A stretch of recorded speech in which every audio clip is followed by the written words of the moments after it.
What's up, Grace Report? How is everyone doing? I know people here in SoCal are melting, myself included. It was 107 degrees today, and it kind of sucks when you don't have air conditioning. So I'm trying to do my best. What is up, Tammy? D Nice, Wendy, Carol, Joanne, Ann, Jennifer Marie, Chris Barber, Sue Thomas. How's it going?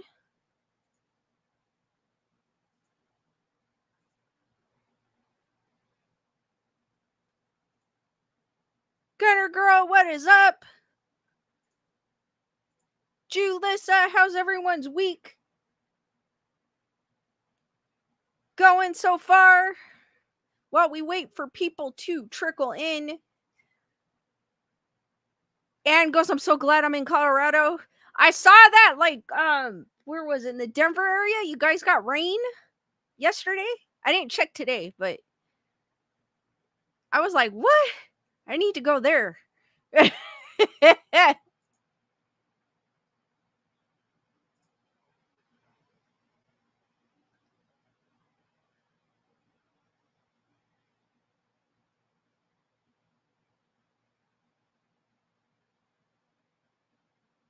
Chris goes, I have no idea what's going on, Chris. Julissa goes, it's going. Today was day 2 of starting my long walks and hikes. Ooh, super awesome. Wendy goes, better temps in eastern Tennessee. It's supposed to be even hotter tomorrow. I think it's going to be 108 here tomorrow by a degree. We won't get a cool down until Tuesday, I think. So no walking for me for the next couple of days. I'm not walking in 100 and something degree heat. I'm not that crazy. I've done 97, but I don't think I'll brave 100 and something. Lisa Boo, what is up?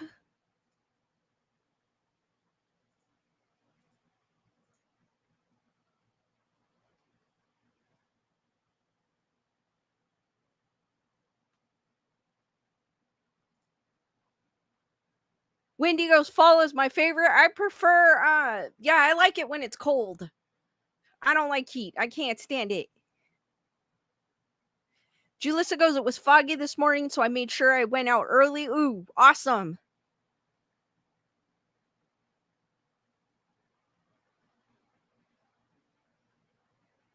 Ann goes, it's so hot where you're at. I couldn't tell if I was closer to hell or the sun.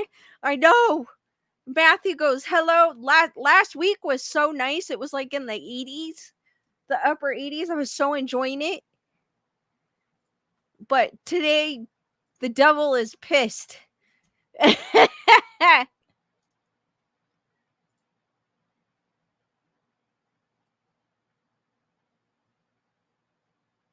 Report goes, I'm melting. It's hot. I never open the window in here. I kind of cracked the window in here. I doubt I'm going to get any relief, but Gunner Girl goes, you would love it here in the fall and the winter. We get snow and cold. Oh. Chris goes, it's been nice here for the last few days.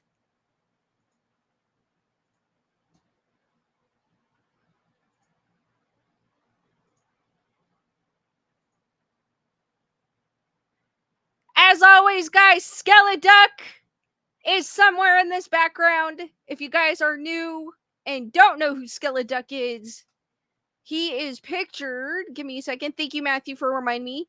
He is pictured in the upper right-hand corner. That is what he looks like. I hide him every stream, and he is somewhere in my background. And I reveal his location at the end of the stream. Just remind me because I will forget, especially in this heat. I will forget.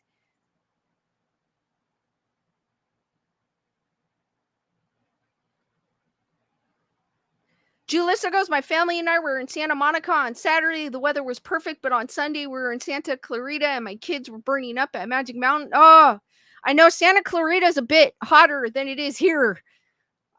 Believe it or not. I feel like Santa Clarita is kind of like the Inland Empire going out toward, the desert and stuff like that.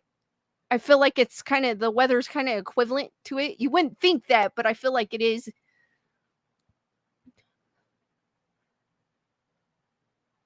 Matthew goes, it's been raining a lot here. I wouldn't mind rain. Like, I'm dying. I don't. I need some nice, cool breezes. Emily, what is up? I mean, I guess when I went out earlier to feed the wild birds, there was a breeze.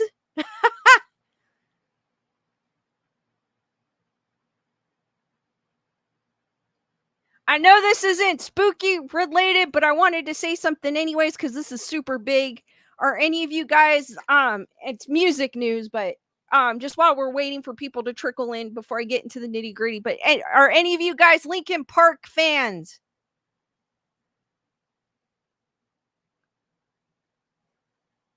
I don't know if any of you have been following Linkin Park. They've had cryptic messages um on their Instagram. I think it was last week or something. There was a countdown and then the countdown started again. Um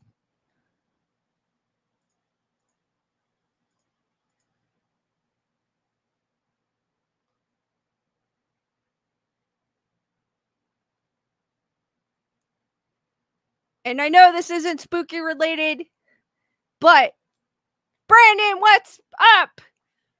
But I don't really I kind of speak music here, but not much.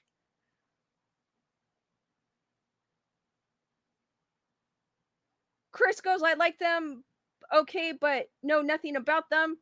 If you guys are familiar with Linkin Park, we'll give a little back. Well, back in I don't know when he passed away, a couple years ago.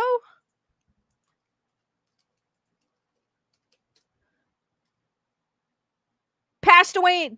The lead singer, Chester Bennington, passed away in 2017. He lost his battle with himself. He took his life similar to the lead singer to Audio Slave and Black and Soundgarden. He was really close to him, and I think when Chris Cornell lost his battle, he kind of lost faith himself. I'm not sure the exact reasons, but so Linkin Park has literally been without a lead singer this whole time. I know no one will be able to replace Chester Bennington. And I know they still got to go on because I feel like Chester would tell them not to stop. Lisa Bugos, it broke my heart. He's an amazing singer. He had amazing singer.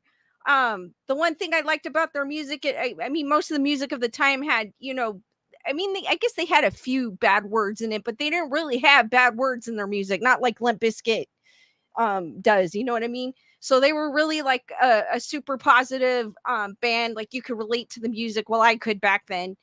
And so when I heard of his passing, it's super sad.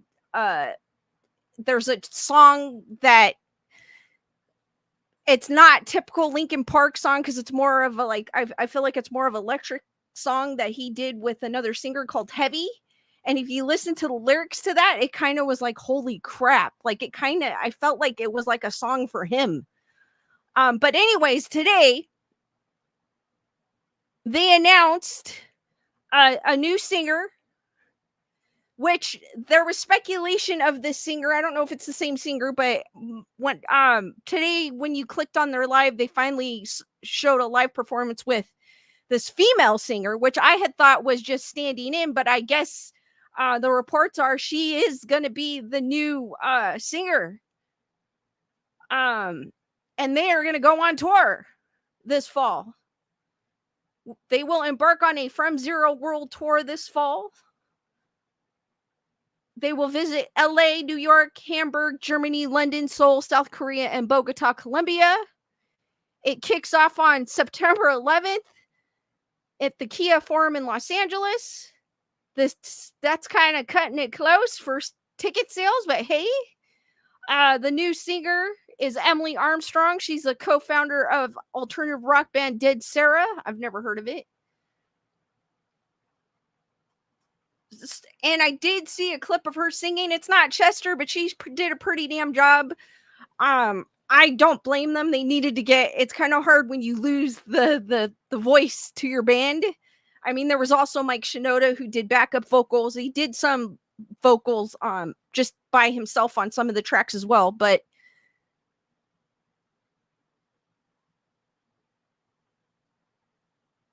so it's pretty much that is the news today in music. Not that anyone here wanted to know, but hey, D Nice, D Nice. I know you like Linkin Park. Did you hear that they have a new female singer, and they are going on tour starting on the 11th, September 11th. They announced today at the Kia Forum. You know, tickets are probably gone by now.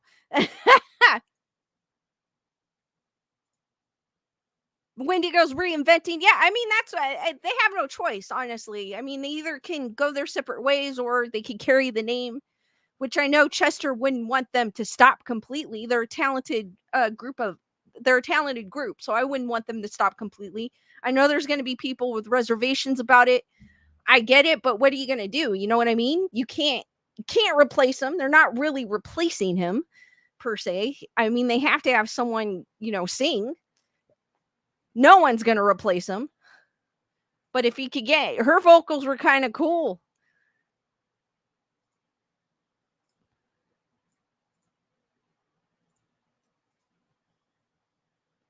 Wendigo's good things happen in September. Cultural call out. What is up? Welcome. And can't judge.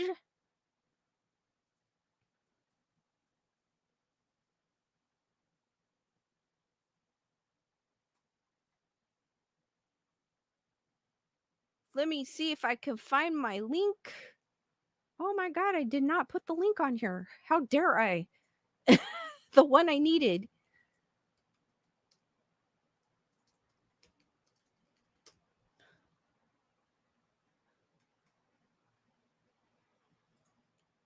All right, guys, we're going to get into the nitty gritty. Have D Nice goes, I was watching it. It was great. I mean, LP was formed in 1996 by three high school friends, Mike Shinoda, Brad Delson, and Rob Burden.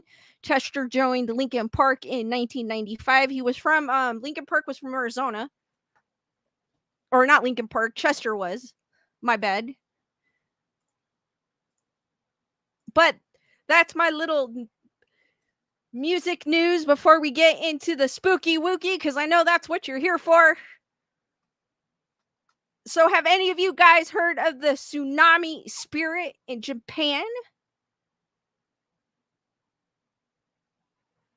Joanne, I did mention Skeleduck, but for those of you coming in, Skeleduck is somewhere in this background. If you guys don't know who Skeleduck is, he is pictured in the upper right-hand corner. That is what he looks like. I hide him somewhere in various locations in my background. Every stream. So just remind me at the end of the stream, and I will reveal his location.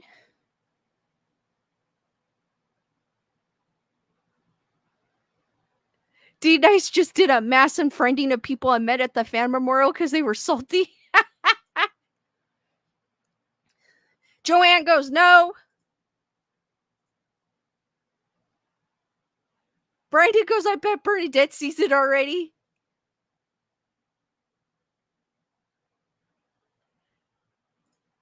So I came across this article by accident, as most articles I do.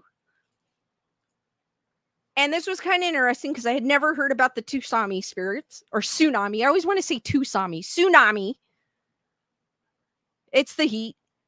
It's a bit of an older article. It was published in October of 2022, but nonetheless. Inside the disturbing legend of the tsunami spirits that have haunted Japan ever since its 2011 disaster.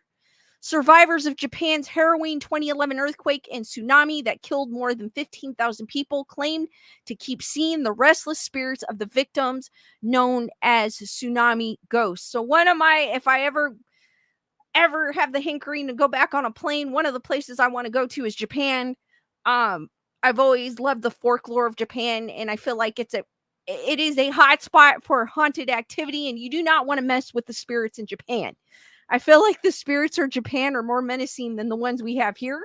I could be mistaken, but for some odd reason, I just feel like, or how they're portrayed, I feel like they're more menacing and like even with the stories, they seem scarier to me than um legends that occur here.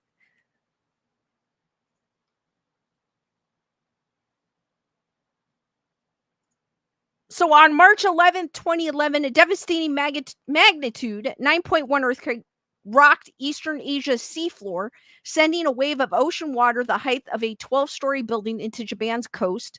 More than 15,000 people lost their lives, millions lost access to running water or electricity, and more than 120,000 buildings were destroyed within a matter of minutes. The Tohoku earthquake, named for the region of northeastern Japan from which it originated, was the most devastating in the nation's recorded history. But shortly after the disaster, traumatized survivors began to see the faces of victims in puddles, wandering the beaches, and appearing at their doors. Disquieting figures drenched in water were also seen hailing cabs, only to disappear once they climbed into the back seat. And these weren't one off sightings. Residents all across the hardest hit cities were reporting such apparitions. British reporter Richard Lloyd Perry explored the widespread phenomenon of these tsunami spirits in his nonfiction book Notification. Oh my God. Nonfiction book Ghost of the Tsunami, and the bizarre circumstances was most recently chronicled in an episode of Netflix's Unsolved Mysteries.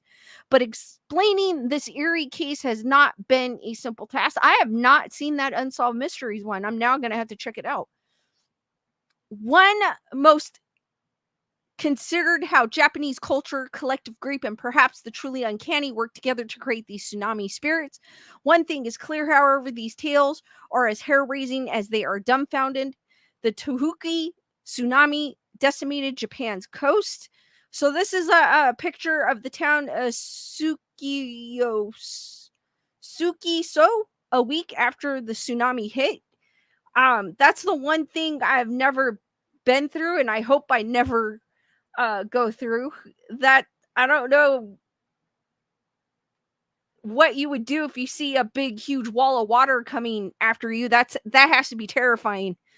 It was 2:46 p.m. local time when the earthquake started, centered 45 miles east of at Tohoku at a depth of 15 miles below the surface of the ocean. It shook the earth for 6 full minutes, triggering a 128-foot wave that crashed into Miyagi City in northeastern Japan. Meanwhile, water traveled 6 miles inland in Sendai. I mean, we've had earthquakes. I don't think we've had a pretty good amount of earthquakes, but where I live, it's not. I guess we do have a fault, but it hasn't been super active. Not like the San Andreas fault, because I know there was a big earthquake that was in Northridge, but like in my area, I don't think we've ever had something that big.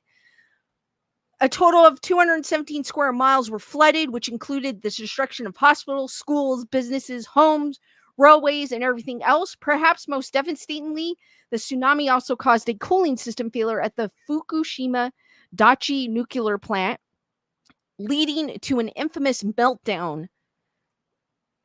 Japan's reconstructive agency estimated that the financial damage reached 199 billion. The World Bank, meanwhile, estimated the total economic cost to be 235 billion. In the 65 years after the end of World War II, this is the toughest and the most difficult crisis for Japan, said then Prime Minister Naoto Kan. But as Japan forged ahead with its reconstruction, the disaster lingered in supernatural ways. And thank you for gifting 5 memberships. Welcome, Daniel. What's up, Daniel? Jane, Wonderfully Wicked, Don, and Trevor Higgs, to the Wolfpack Hearts, to Ann and all the new and returning Wolfpack members. Thank you, Ann. You are awesome. Hearts for Ann, guys. What's up, Bernadette?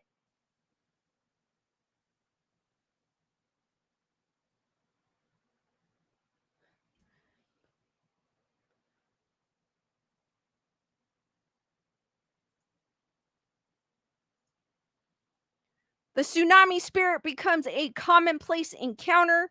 Richard Lloyd Perry had lived in Japan for 18 years by the time the natural disaster occurred, and he was surprised to learn that the nation was more superstitious than he thought. According to Perry, or Pari, seen as tsunami ghost in the months following the earthquake, was not rare.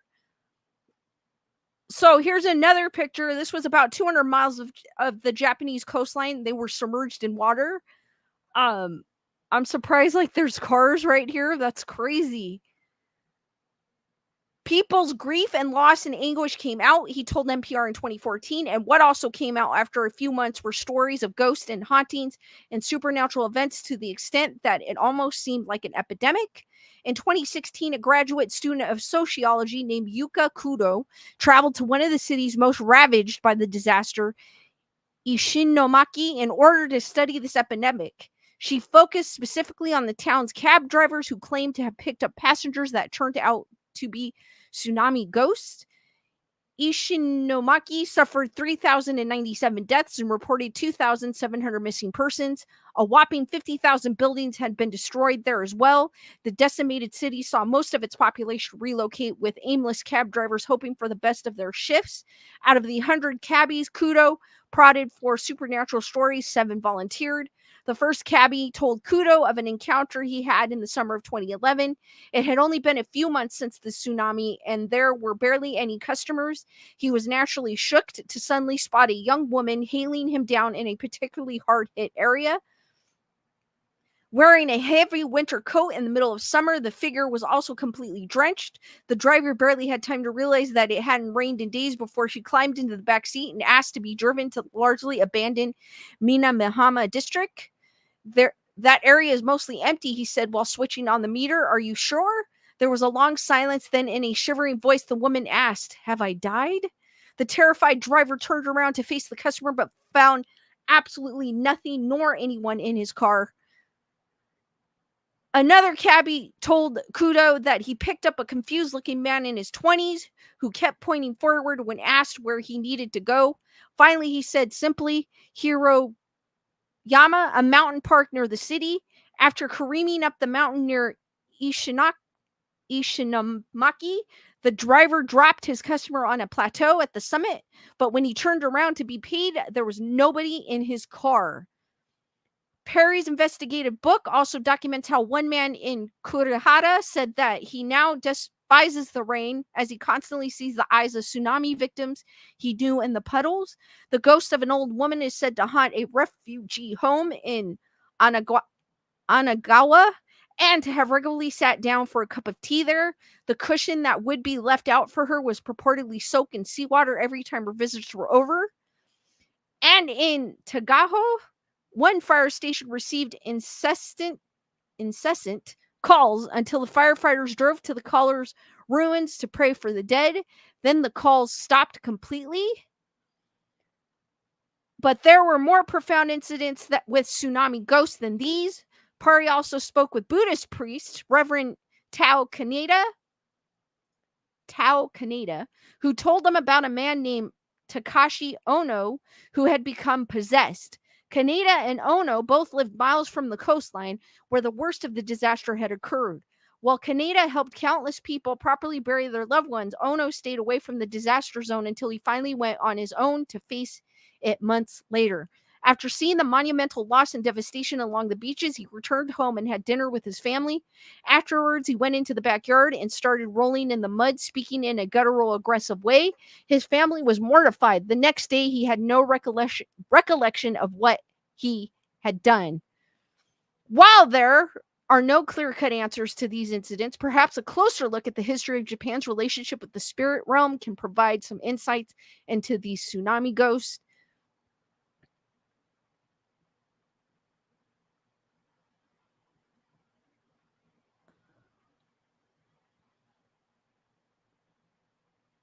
Wendy goes, do ghosts carry cash? Anne goes, I plan to haunt if I can when I die.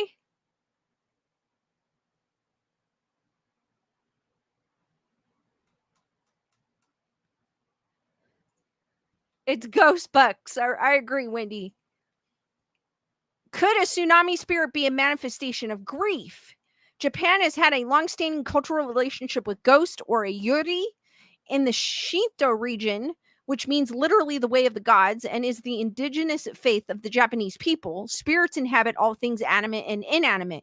Many Japanese came to believe that because the tsunami took people before they were ready to die, their restless spirits still wander the plane of reality. That's the one thing about Asian beliefs. They're very in tune with the spiritual world, which is a little different than us. And it also reflects in the horror movies that they make, because the horror movies are very about the malevolent spirit that is looking for peace, kind of thing. So um and I find that fascinating. That's something I kind of believe in as well. So it's kind of cool to see um stories that come from Japan, Korea, even China. I find them all fascinating. And despite global polls suggesting that Japan is one of the least religious nations on the planet, Perry has come to learn otherwise. I hadn't realized how real and alive the cult of the ancestors and the cult of the dead is, Perry reported. The other thing I learned is something I should have known anyway, but that grief and trauma expresses themselves often very indirectly. Perry believes that Ono is one such example of this. Even though Kaneda performed an exorcism on him, as well as many others who believed they were possessed by tsunami spirits, Perry is unconvinced that the supernatural is really behind this phenomenon, but he did agree with Kaneda on the principle that these spirits are real to whomever believes to have seen them, and in that context should be taken seriously. He never said to me that he didn't believe them. He said that what matters is that people believe in them, said Perry. It doesn't really matter whether you believe in ghosts. What's real is the suffering and the pain. Perry theorizes that the widespread phenomenon of a tsunami ghost is likely the manifestation of a nation processing its collective trauma and grief. Coastal towns across Japan have indeed found other creative ways to grieve. For instance, the town of Atsuchi installed a phone booth called Phone of the Wild atop a hill overlooking the ocean that allows those in mourning to send messages to their loved ones in another realm. I believe they talk about this in on Netflix. If you guys have Netflix, that's why I was wondering why there was a trailer here. They do talk about this in the Unsolved Mysteries Volume 2 on Netflix. I really don't watch Unsolved Mysteries on Netflix, but I'll probably check that out. Dr. Charles R. Figley of the School of Social Work at Tulane University confirmed that trauma shared by the masses often produces strange collective reactions. It is not uncommon for fellow survivors of catastrophic loss and dislocation to have common reactions by the paranormal sightings, sounds, or smells, he said. Ghosts, for some, are more tolerable than the void creature by death. So, guys, do you think these people are? Do you think it's a psychological thing that they're seeing these spirits, or do you actually think it is the spirits of people that weren't ready to die and are looking for answers or peace, I would say? Joanne goes, cool, the phone booth. That is cool. Actually, I thought that was cool. It's a way of grieving.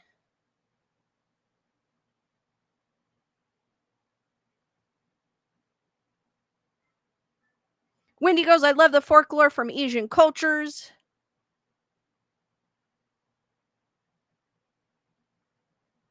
And goes, I just asked my favorite person in my world, would you be happy if I haunted you if I died first? He doesn't know.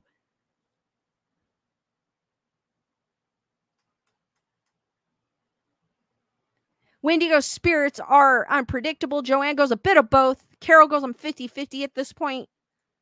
I'm both, honestly, they're both plausible. It could be 50-50, but I do believe that if a spirit doesn't, if they pass tragically and don't realize they died, I feel like they would wander the earth looking for answers. So I feel like that's plausible. I know a lot of people don't believe in that, but that's something I feel like it's possible. Like if I were to die and I didn't know I died, and I probably would figure it out, obviously, because no one could see me or I couldn't talk to anybody. But I would want answers as to why I died and before I could move on.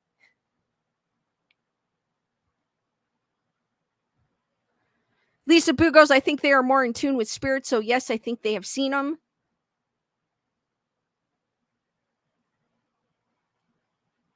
Bernadette believes they are lost spirits. I do too. And goes, I hope we all have a choice and not just confused. Or even if you know you died and you weren't ready to die, like you feel like you still that you can't rest yet because you have some messages you want to get through. I feel like that's possible too.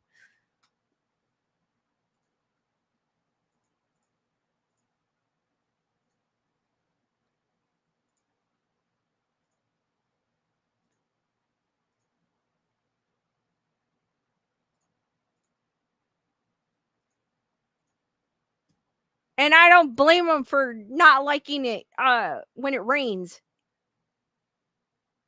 Brandon goes, I think we are all lost.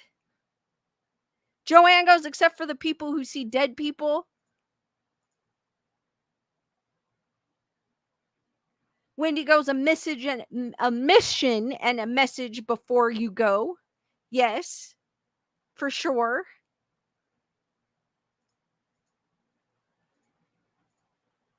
And it's sad that a natural disaster caused all that damage and loss.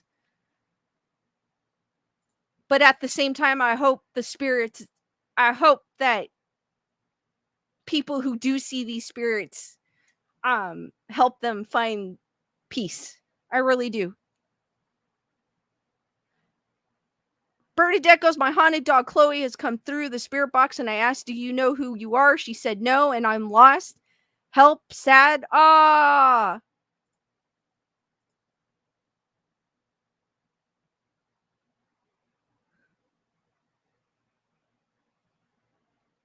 Tyranna!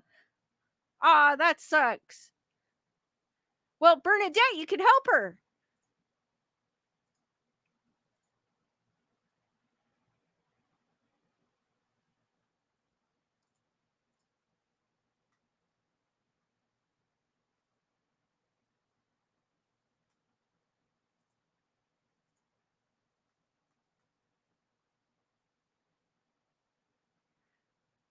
All right, guys. Have you heard of it's like an urban legend, Three Men and a Baby with Tom Selleck and Ted Danson and I don't remember who else was in it. That when you watch Three Men and a Baby, there is a ghost of a little boy in a sailor outfit.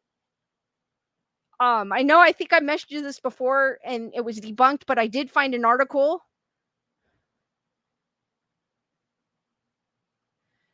Bernadette goes, I've tried. She has said she was happy here, but she needs to go to the light. The problem is, Bernadette, if she does go to the light, you're gonna lose her. So I'm not sure um she won't be in the vessel anymore. Julissa goes, I saw the movie, but I never saw the ghost. I did, because as soon as they said there was a ghost, you know me, I'm gonna check it out. Um, I heard there's various stories where I've heard that it was like a standee, like a cardboard standee that happened to be there and they mistook it as a ghost. But I did find an article.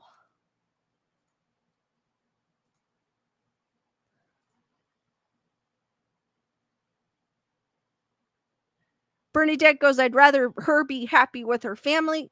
Exactly.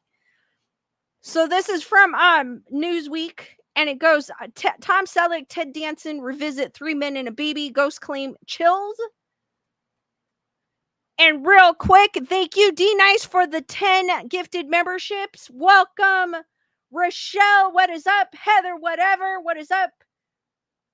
El Mag, Sherry A, Cajun Aries, Mr. Spock, Stuart Bailey, Amanda Penrith, Kate Damasi, Chrissy Tig. What is up? Welcome to the Wolfpack in Hearts for D Nice and all the new Wolfpack members. And just as a rule of thumb, your membership is good for 1 month. Emily goes, I heard it was somebody's kid who got on set, or that as well. So Tom Selleck and Ted Danson have addressed an age-old urban legend that has followed them since their film, Three Men and a Baby. This is a recent article. Yesterday, it came out, was published yesterday.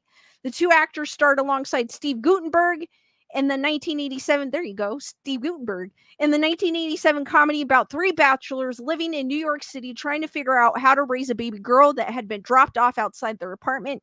The baby named Mary had been left with a note saying Danson's character Jack was the father. For decades, rumors have persisted that the boy had died in the loft that the three characters lived in, and a ghost has haunted it ever since. This is because the figure of what looks like a boy can be seen standing between the sheer curtains in a scene between Jack and his mother. However, Danson and Selleck put this theory to rest during an episode of Where Everybody Knows Your Name podcast titled Tom Selleck Kicked Ted Danson's Ass in Magnum PI. Newsweek emailed spokesperson for Danson and Selleck for comment on Wednesday. You must get this a lot. I get it a little, but what the ghost thing? Have you been asked that everywhere you go? Selleck asked, to which Danson said the theory just got crazy. Used to be asked a lot, yeah, and I'll have to admit, when you go back and you look at it, you get chills. It's a little spooky, the Cheers actor said. Selleck agreed, adding, well, you were playing, as I recalled, a vain actor. I don't know where they got that concept for an actor. I think you had posters of yourself all over. Cutouts, also life-size cutouts of short cutouts of me in my commercial. And there was one that was about, 6-7-year-old boy side, Danson said. While Selleck said it was great, he also acknowledged that it was very scary before wondering who came up with the idea. Danson dashed people's hopes that the urban legend was true even further when he revealed that they shot the scene on a soundstage, not in a New York apartment. We shot in Toronto, which is another reason why some kid didn't die in the building in New York, because we shot it because it was on a sound stage, he said. Selleck previously addressed the urban legend during a February 2017 appearance on The Tonight Show starring Jimmy Fallon. He confirmed that the ghost boy in question was actually a cardboard cutout of Danson dressed in a top hat and tails. This was a big deal for video sales and all, and maybe Disney made it up because the story was that this kid died in the house where we shot the movie, this little boy, Selleck said. Well, we shot on a soundstage. They built a set and all. I saw it and it looked a little spooky, but the story is ridiculous. Fallon then explained that after speaking to Disney, who distributed the film, he learned that the story surrounding the cardboard cutout was from a deleted scene. I think it's a ghost boy, and actually, I'm going to call Ted and Steve because I think we participated in video sales in a ghost. Selleck joked. So it was basically that scene was not filmed in the New York apartment. It was filmed on a soundstage, and it was a cutout or a standee of Ted Danson, apparently.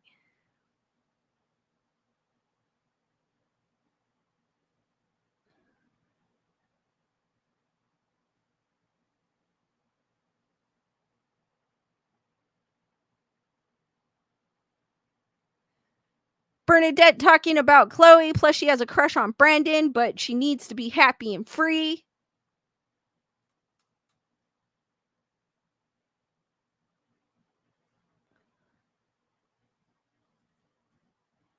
Matthew goes, yes, from a deleted advertisement scene.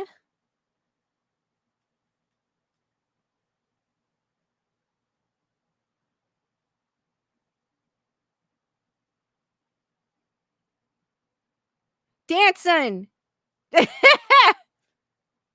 Ted Danson, Tom Selleck, and Steve Gutenberg. There you go.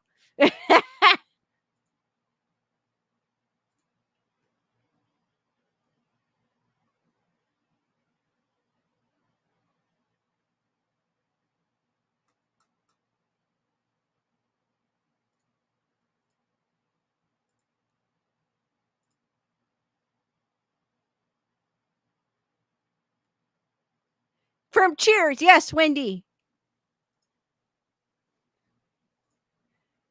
But hey, that probably boosted the sales for them when the movie came out. So I don't blame them for saying anything at the beginning. But now we know that it wasn't a ghost. David Pumpkin, thank you for reminding me.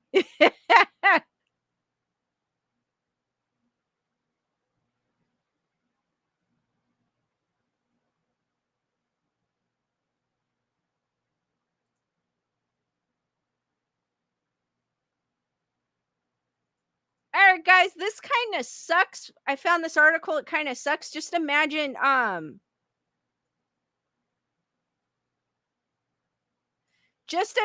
signing up for a ghost tour and no one shows up. And I think this has happened um with the Conjuring house because a bunch of people quit, so there's no one there to let people in for their tours. So Tickle Tits, what is up? Bernadette goes, what do you think of a remake of Cocoon? I think they need to leave hold on, I'll come back to this in a minute. I think they need to stop remaking movies and come out with original things. Honestly. Because it's like, do not F with the original, as Sydney says in Scream. I totally love that line. I will always say that line. They need to not mess with remakes. Or, yeah, they just need to leave the original alone.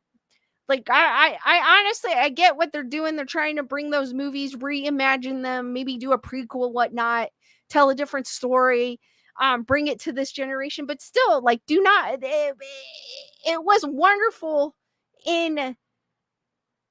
when it was made. Don't mess with it. It's annoying. Tyrana, thank you for being a member of the Wolf Pack for 14 months. Always doing an awesome job. Great stories. Thanks. Hearts for Tyrana for being a member of the Wolf Pack for 14 months. Thank you, Tyrana.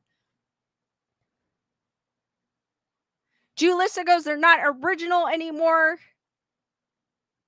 Gunner Girl goes, Lisa, yes, I agree. Emily, yes, Lisa, 100%.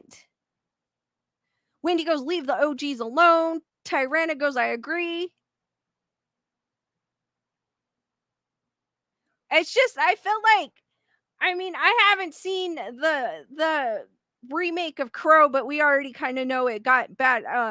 By what I've seen, I haven't seen it yet, so I can't really say if it's bad or good because I haven't seen it. But what I just scrolling through YouTube and you could see, oh, it's horrible. Like, they shouldn't have messed with the original with that one either. Not to say that Bill Skarsgård is a crappy actor, because he's not. He's a wonderful actor. It's just the look of him and everything is just off. I will watch it when it comes on streaming. And but I just felt like even that movie should have been left alone. It's a cult classic. Especially that movie. Even the music from that movie's big. So just leave it alone. Wendy goes, when you have nothing original, you go backwards. I go, even Blumhouse is like talking about redoing Blair Witch Project. What made that iconic was people thought it was real, number one, which it wasn't. And then number two, it introduced us to shaky cam, the shaky cam type of movies. And after that, we got Paranormal Activity. So, I mean, it's like if you remake it now, it's not going to have that same effect, I feel like, that, it did back then. Bernadette, thank you for your super chat. I have to say a very happy birthday to the one and only ghost with the most in superhero, Michael Keaton. 70 today and still hot. Happy birthday, Michael Keaton, and hearts for Bernadette.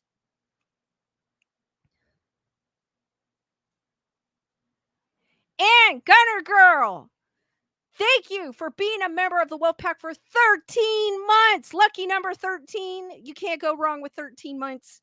Always love your stories. You're the best. Thank you, Gunner Girl. Hearts for Gunner Girl and Bernadette. Thank you, ladies. You guys are awesome.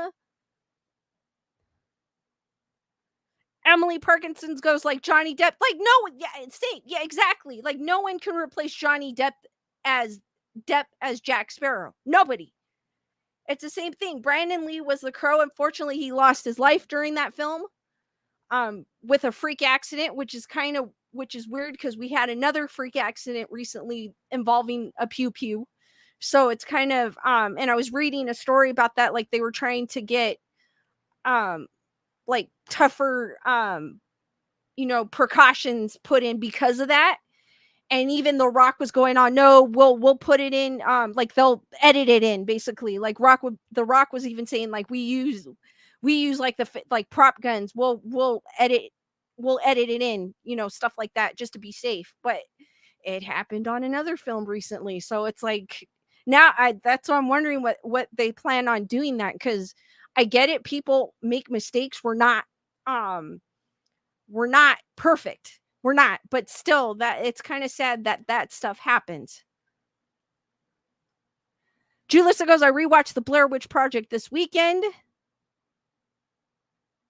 Shelly, what is up?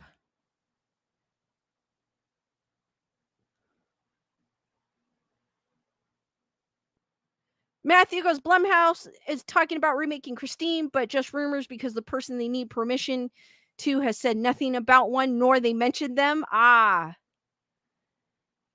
And thank you for gifting another 5 memberships. Welcome Clout Trout, Shirley Knott, Invisible Rose, Morgie, and Missy Campbell.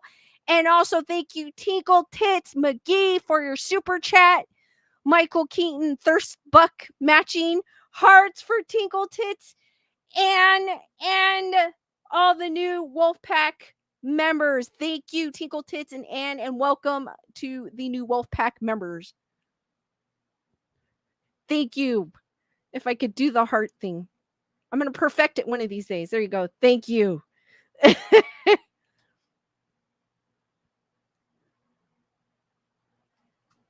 but that's how I feel about remakes. I get prequels. I'm kind of open to, depending on how they do it, because they kind of let you know why the story was about, why that story became. I feel like that's kind of, you're still using same elements, but you're making a different story out of that element. So I feel like that's a little, I'm not too picky about those. But when they remake, it's like, just, I want to see something original.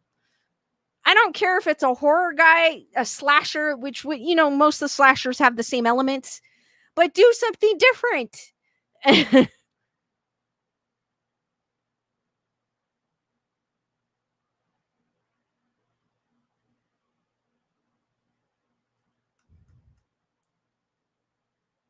Wendy goes, the Star Wars prequel shut me down. Well, if you see the newer stuff, you look at the prequels and think they're wonderful now.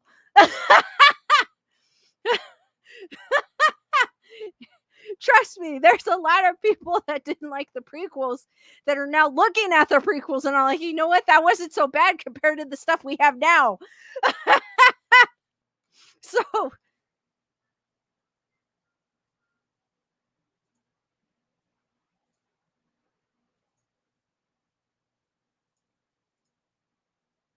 and then I also see Blumhouse doing like the true crime stuff, because it goes Blumhouse presents, and I was like, Blumhouse.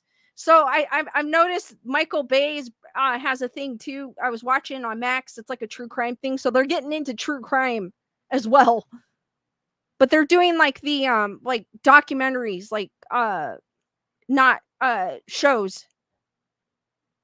Shelly, thank you for your super chat as well. Glad I made it. Hearts for Shelly, guys. Thank you. Thank you, thank you, thank you. I'm going to perfect this one of these days. Thank you.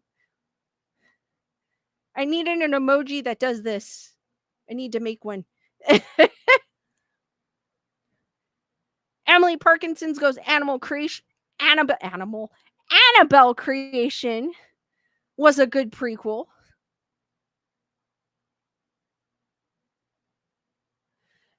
Matthew goes the recent Star Wars films and Acolyte. Yeah, but that, like that other show, no one is perfect. Exactly true. No one's perfect. I mean, I couldn't make a movie, and I know it takes a lot of money to make a movie, but at the same time, they know, they've been in that field. So I'm like,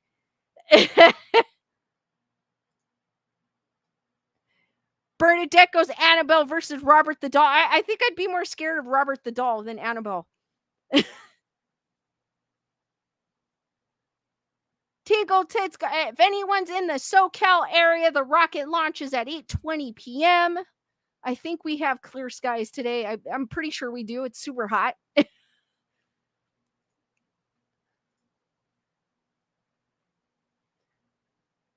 So as I was saying, this kind of sucks. It kind of makes you wonder, to kind of makes you wary when you sign up for ghost tours. I have never personally signed up for ghost tours, and I hope this doesn't happen to anyone else. I know it happened, as I was saying, to some people at the Conjuring House because the people quit. So this has to suck. I mean, you're looking forward to a ghost tour and no one shows up. So this is what happened to an East Texas woman who said she was ghosted by a Galveston ghost tour. A pitfall of booking through third-party platforms, said one local guide. An East Texan woman learned the hard way that not all of the many ghost tours that haunt Galveston Island can guarantee that a guide will actually show up. That's right, she got ghosted by a ghost tour. Last Friday, the Palestine resident and her companion booked 2 tickets for the Galveston haunted tour with ghost hunting equipment operated by Galveston Zombie Tours. Unfortunately, as she posted on the completely Galveston Facebook group about half an hour after her tour would have started, no one showed up. According to a screenshot she posted, the Palestine woman booked her tour through Viator, probably butchering that, a TripAdvisor subsidiary that serves as an intermediary between consumers and the ghost tour providers, of which there are legion. This coming Friday, for example, Viator offers about 20 different tours of haunted island locations, including cemeteries, the Strand, the old red light district, and a haunted pub crawl. The problem, said Spooky Galveston and Ghost Tours of Galveston owner-operator Gene Kill, is that booking a tour through a third party like Viator can make it difficult for inexperienced customers to distinguish between local outfits like hers and companies like Zombie, which operate tours in 17 cities. I'll tell you now that the best way to know if you're going with a local company is to look up the local company's name, she said. Google them, go to their personal website, bypass the third-party booking site altogether, because those sites, they're great as far as giving people exposure, but you're always going to pay more on a third-party booking site because of the fees that they pass on to the companies, and that's across the board. The national companies, in Keel's opinion, are also much less reliable. The problem with the national chains is that they are internet based because they're not located in the city where they do the tour, she said. So when you have that, you hire tour guides from over the internet, and then people don't show up for the tours that they're scheduled to give. Then you have tourists that are stuck in a place that they're not familiar with, waiting for someone who's not showing up, and it's not safe, and then they feel really vulnerable. It's not a good situation. On the specific tours Viator and TripAdvisor pages, several other customers on both sites reported similar experiences as the Palestine woman's, dating back to at least October 2022. However, other reviews said their guides, when they did show up, had been very knowledgeable and informative and genuinely appears to enjoy giving tours. Crone called 2 numbers listed for Zombie Galveston tours Tuesday morning, one from the website and one from the Viator screenshot, and left voicemails at both. We also reached out to the Palestine woman through Facebook, who she has not responded as of 2:30 p.m.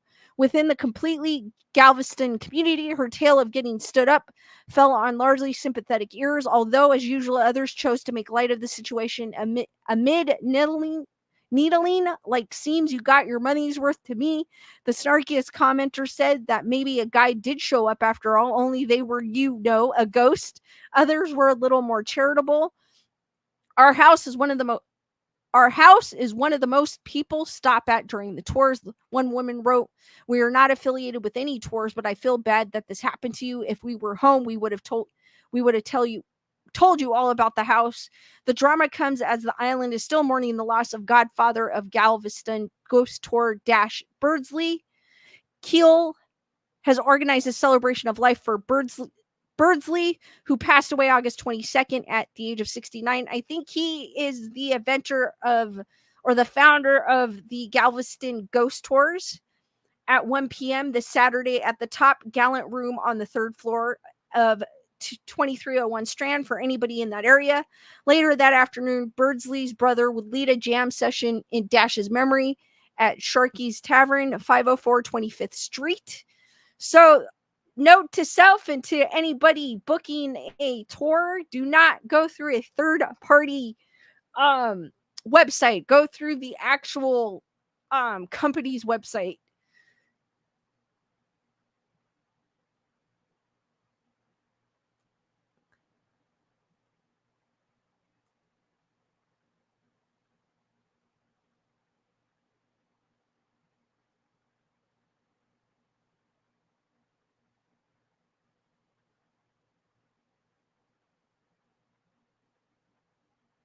Brandon goes, oh, my neck of the woods.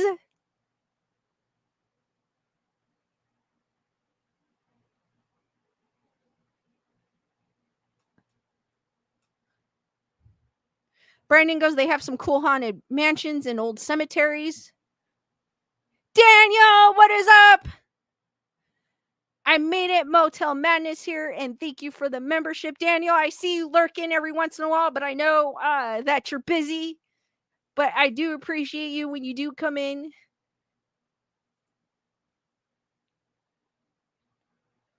Oh, no. Hold on, guys. I closed the wrong window. I hate when that happens.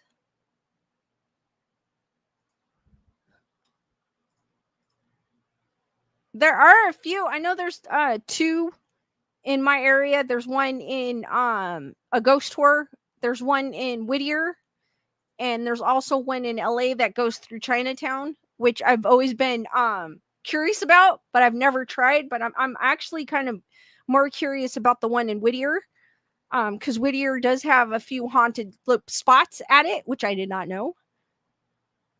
Daniel goes, I miss all the great fun here. But just a reminder, if you do book a tour anywhere, because I know a lot of people do like to book tours during the Halloween season, which kind of starts off now. Just make sure you're doing it through the actual business website and not TripAdvisor, as the woman had done. I mean, I don't think I would have done it that way, but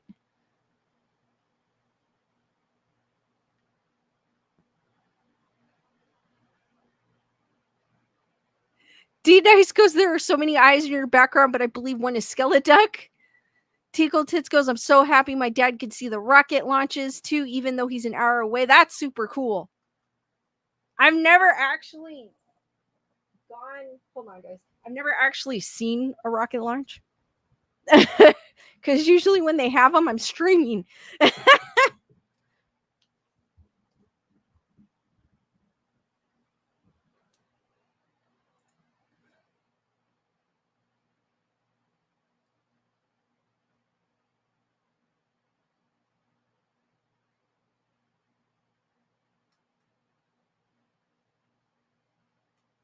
All right, in the honor of Beetlejuice being released tomorrow. I know Bernadette was able to see it yesterday. I found this cool article.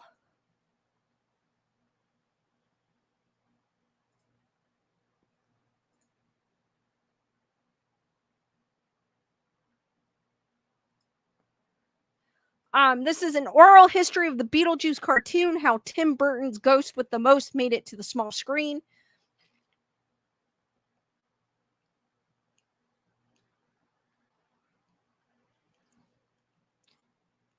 Amazingly, they made a story about a hideous ghost with a child bride completely acceptable for kids. Beetlejuice isn't the most kid-friendly source material. The two main characters are a couple who tragically die in a car accident and now have to learn to cope with being dead. The titular character, who only occupies 17 minutes of screen time, I believe it's about the same in the second one too as well, if I'm not mistaken, is an evil, unscrupulous ghost that tricks the main characters into letting him torture an innocent, if annoying family. He also, most horrifically of all, nearly marries a 16-year-old girl against her will. Still, in the 80s and 90s, it was perfectly normal to adapt an adult film into a Saturday morning kids cartoon, which is why Beetlejuice, despite its subject matter, was ripe for an animated adaptation. Of course, things had to be toned down. The Matlins, Alec Baldwin, and Gina Davis in the film were removed entirely, and all references to the afterlife were substituted with the netherworld. Beetlejuice himself would also become less nefarious and more of a goofy magical troublemaker who loved puns and shapeshifted his body to sell a joke. And Lydia was aged down to a tween to better appeal to a younger demographic. All of this was done in concert with Tim Burton, who greatly influenced the show's look and style of humor. Have any of you guys seen the animated Beetlejuice? No matter the changes, the Beetlejuice cartoon proved to be a big hit. It won an Emmy and ran for 3 seasons on ABC before moving over to Fox Kids for a much longer 4th season of 65 episodes. And needless to say, it's still remembered fondly all these years later, 35 years later to be exact. In fact, the 35th anniversary of the premiere, September 9th, 1989, almost perfectly coincides with the weekend's release of Beetlejuice, which I did not know. That's kind of cool. To properly mark the occasion, we gathered the most prominent behind-the-scene players to share all of their favorite ghosts with the most stories. Summoning Beetlejuice, Michael Hirsch, co-founder of the Canadian animation company Nelvana and author of Animation Nation, How We Built a Cartoon Empire. We first heard about the prospect of a Beetlejuice cartoon from our friends at ABC, who we were doing a lot of cartoons for in the 80s. We all loved the movie, so we decided to go after it with Ted Anasti and Patsy Cameron, a husband and wife team we had under contract. Patsy Cameron, co-showrunner of Beetlejuice. My husband and I had done Disney's DuckTales. Woo! Then we got hired by Nelvana to be vice presidents of development for them. Our very first assignment was when Warner Brothers was thinking about doing a cartoon based on Beetlejuice.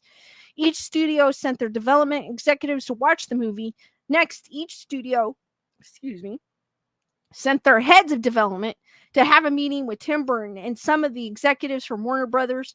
Hirsch, the first meeting was with Tim Burton when he was preparing for Batman. I remember he sat on a chair, but instead of sitting on a chair the way you normally sit on a chair, he was perched on the chair. Tim was familiar with a movie we had made called Rock and Rule. He was also familiar with what we had done with Ewoks and droids. Also, our studio had started a stop frame animation studio, and he had done his 1984 Frankenweenie short as stop frame. So we got on the same page pretty quickly. Most of all, though, we were like-minded in that we came at the project in terms of quality and the quality of the animation as opposed to coming at it from the most commercial of eyes. Ted and Patsy came up with an approach that Tim thought worked really well as it put the emphasis on the metamorphosis of Beetlejuice. Cameron, during our pitch, Ted and I acted out these silly scenes with him imitating Beetlejuice. We had a lot of play on words too. Everything we said, Tim Burton and the executives threw their heads back and laughed. A few days later, Stan Bloom, who was in charge of marketing, said, "We got it." I said, "I think I'm going to cry." Then he said, "Well, we almost got it. Tim Burton loves you guys, but he's going to London to film Batman. So he wants you to fly to London to keep talking about what your ideas for Beetlejuice." We flew to London, and my husband, Michael Hirsch, and I spent 10 days meeting with Tim, going over ideas and creating new chapters. Finally, after a week, Michael Hirsch told us, "I'm running out of money. I have to know if he wants us or not. You have to ask him now. Do you want us?" I chose my husband out of the two of us to do the asking. We met on the set of Batman while Tim was leaning against the Batmobile. Ted said, "Tim, I have to ask, do you want us?" Tim said, "Well, to tell you the truth, I want you guys."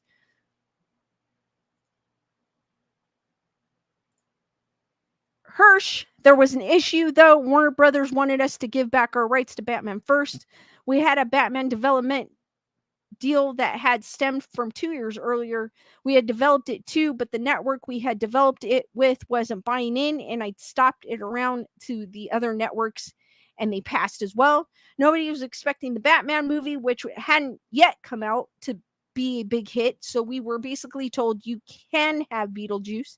Tim has chosen you, but we have the final choice, and we're not going to give you until you give Batman back. It was a tough Hollywood deal, but it worked out in the sense that Beetlejuice won us our first Emmy at Nelvana.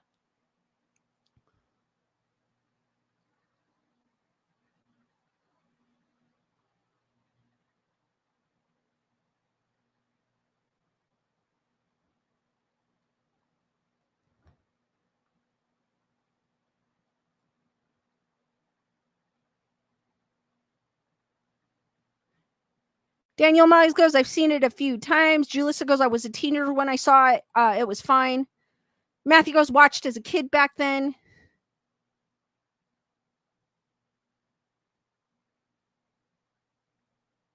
Daniel goes, I used to make stop motion video with Gumby and Pokey skateboarding with army men. Bernadette goes, I wish I could have given my take on Beetlejuice. Beetlejuice. I don't want to give it away yet because I know some of us haven't seen it yet.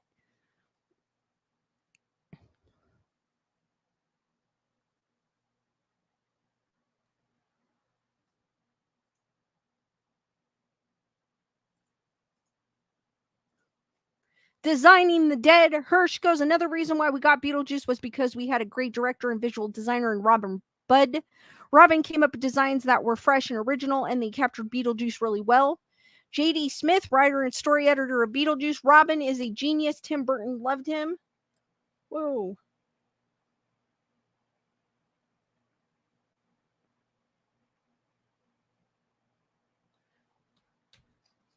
Robin Budd, production designer and director of Beetlejuice. By the time Beetlejuice came up, I've been an animator at Nelvana for years and years. I'd heard that they landed the project, and I somehow got the courage to burst into a board meeting and say, if you're looking for a director, I'm your man. They took a real chance on me because I'd never directed before. Nelvana asked me to come up with a list who I wanted to help develop the look of the show, which is how art director John Huff Penny, who had such a bizarre sense of color, Glenn Hansen, Joe Sherman, Chris Labonte, and a few others became involved. Chris Labonte, production designer on Beetlejuice. Robin Budd plucked me out of the layout department because he had heard that I was heavily involved with the Toronto music scene and hardcore punk bands. I'd done a lot of edgy, in-your-face poster designs and sticker designs. Nobody else at Nelvana really fit that. Also, I was a big fan of Beetlejuice, the movie, and I let it be known that I wanted to go out of Care Bears as soon as possible. At night, I was playing in a hardcore punk bands, and during the day, I was doing Care Bears. I was going nuts. Oh my God, that would drive me nuts.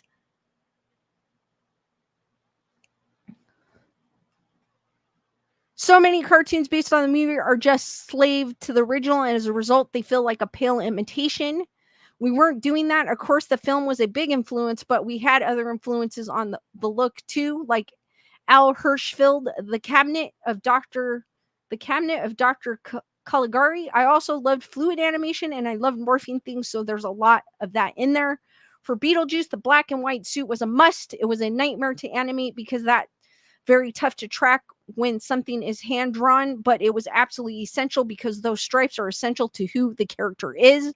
Stripes like that are tasteless and gaudy, and so is Beetlejuice.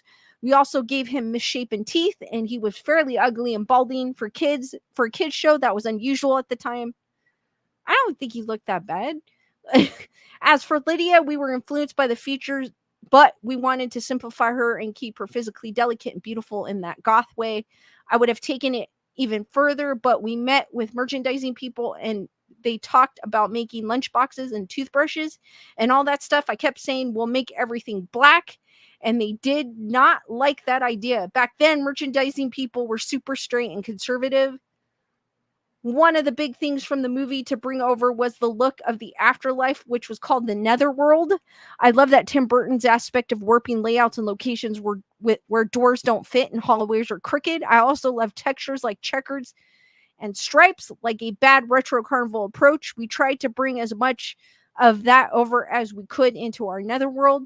Once we had a package together, we flew to London and presented it to Tim Burton, who was still working on Batman. We hardly had any time, so we met him at his townhouse and we presented him with all the artwork and ideas. He was exhausted, but he picked out some interesting things that really shaped the comedy of the show. The most important thing was drawing a Beetlejuice where his stomach was wide open like a mouth. The caption was, I'm starving, or something like that. Tim said, that's it. Go for something really literally. Make a pun and make it something literal out of that visually. That was the key to moving forward in an original way that was different from the film and friendly to TD animation.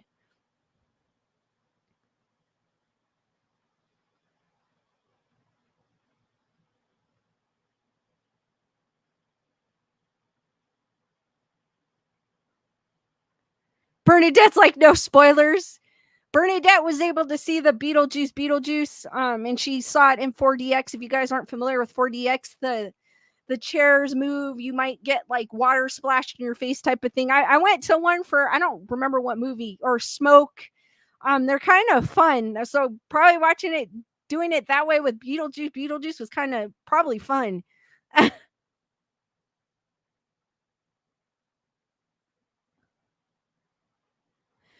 Bernadette, thank you for gifting 5 memberships. Welcome. Coconut Salem, Don Morris, Jason Hawes, and Michelle to the Wolfpack. Hearts for Bernadette and all the new Wolfpack members. But I might, Bernadette, I might have you on, but not because there's people that haven't seen the movie yet. I know most people are going to go see it today and probably over the weekend. So I might have you come on maybe on another date, like past the weekend, to give people a chance to watch it. I know I'm probably not going to watch it probably until it goes on streaming. I tend to do that with movies lately.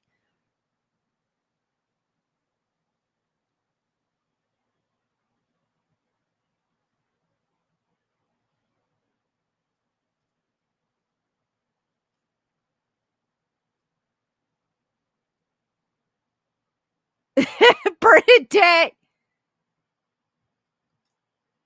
I don't know what movie I went to see the 4DX on. I think it was a Star Wars movie that I went.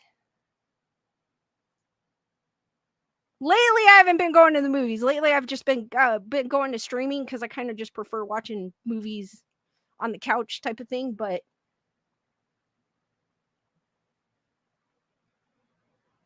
I'll let you have a chance.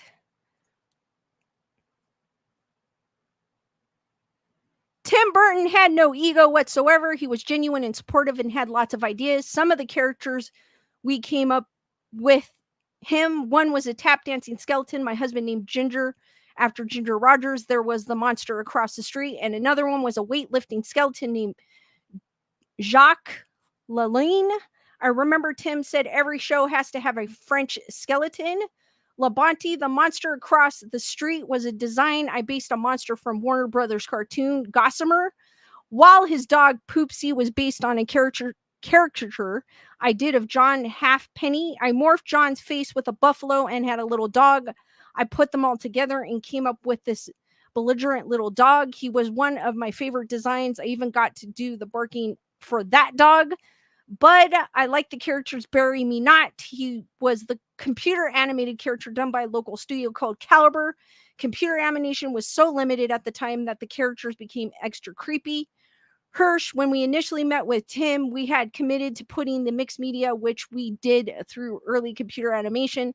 This was the mid 80s and computer animation wasn't yet a common thing, but we did it.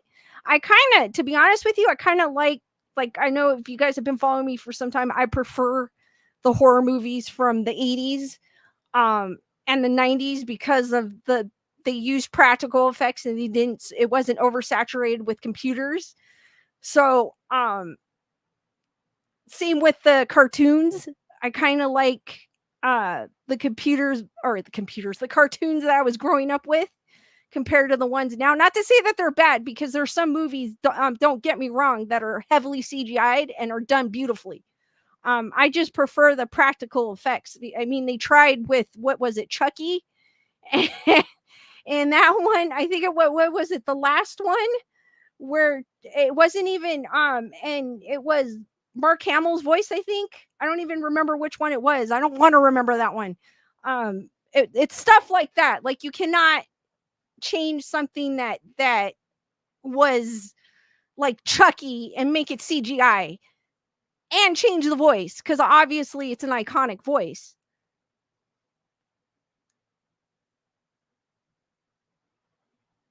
Wendy goes OG cartoons and horror movies.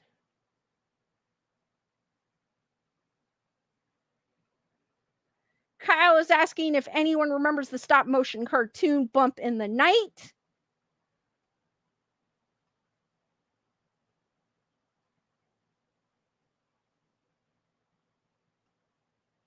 In one episode, this is Labonte. In one episode, I had to design a director character. So I did the pretentious drawing of Tim Burton with his arms crossed. Tim Burton really liked that design. We were in constant communication with Tim Burton, especially early on via faxes and phone calls. Initially, he just wanted to talk to us artists directly, but the producers cracked down on that. One of my main interactions with him was when he came to town and all of us ended up going to an executive producer's party. Smith, the funny thing was that the suits were all on one side of the room while Tim Burton was hanging out with me and Robin Budd and the other artist on the other side of the room. Labani, the party kind of sucked. So Tim Burton came over to us and said, "Hey, this is kind of boring. You want to go somewhere?" I said, "Let's go to my house."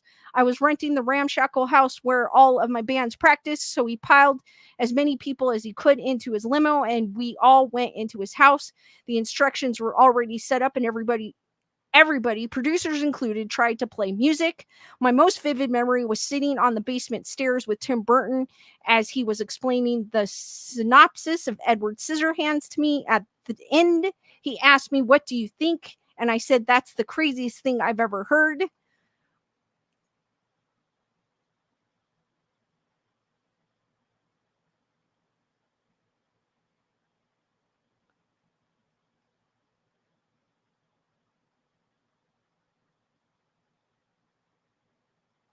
I have never seen The Bump in the Night, but I do like stop motion um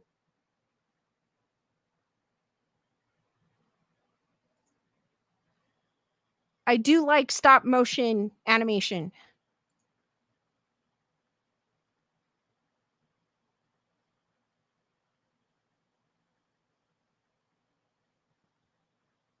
Bernadette also saw Long Legs. I effing loved it. For once, the movie gave me the what the F factor. Awesome. I heard it was good. If you guys are a Nicolas Cage fan, I believe it's not on a streaming service yet. It's on VOD. So if you guys are if you're one that likes to buy movies, um, Long Legs is out. It's a Nicolas Cage film. He does play a serial killer in it. If you guys are interested in that, I heard it was good. I have yet to see it yet. Bernadette has, and she's saying it's amazing.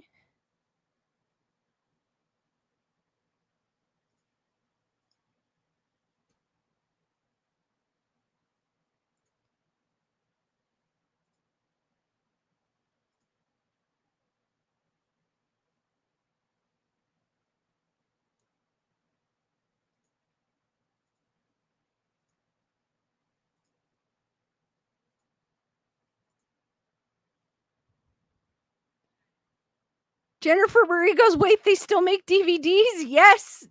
Well, I mean, blue 4K. I think now we're going into 4K. But I've heard that it's actually better to own the physical copy because I know recently some of these I don't know what you call them, like where you buy like Movies Anywhere or Vudu. Um, when you buy the digital copy of a movie, if that platform loses the rights to that movie, you lose the right to that movie, even if you paid for it. So in some ways, it's better to actually own the physical copy for people that collect Blu-rays, because I know there's people out there that do. I don't necessarily do, but Kyle goes, "Licenses for digital copies suck." They do. Plus also when you have, like Wendy has said here, plus when you do get the physical copy, you do get like the background stuff, like the behind the scenes interviews. If you guys are into that, I just want to watch the movie sometimes. Thank you, Gunner Girl, for dropping by. Same, yeah, it's the same with video games as well. The only time I buy digital video games is if they're like the indie ones, but it's the same with those.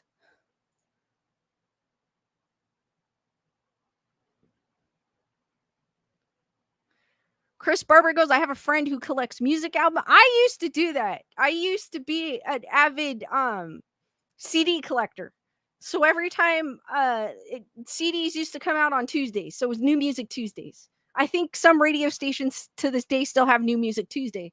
So every Tuesday, I would go buy a CD of my favorite bands, and then I think I made it up to like 600, and I stopped. and then I went digital.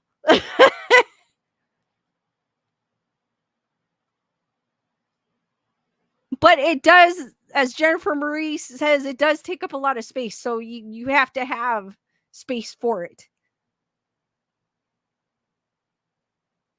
I mean, I have X-Files videotapes in my garage somewhere, like VHS tapes. And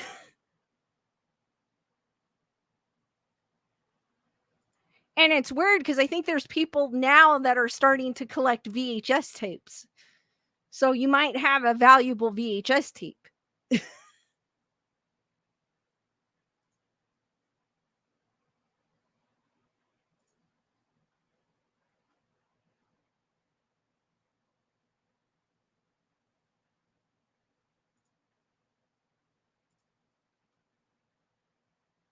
All right, guys, have any of you heard of the skunk ape?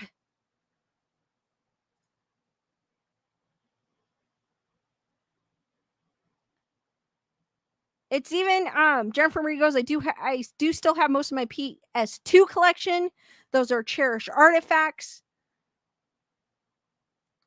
I have my original Nintendo with games. I do have an original Xbox.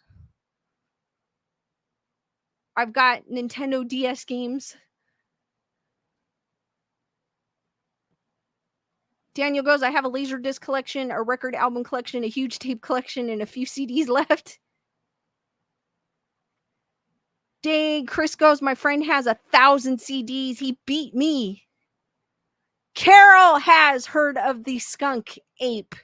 I have never heard of the skunk ape.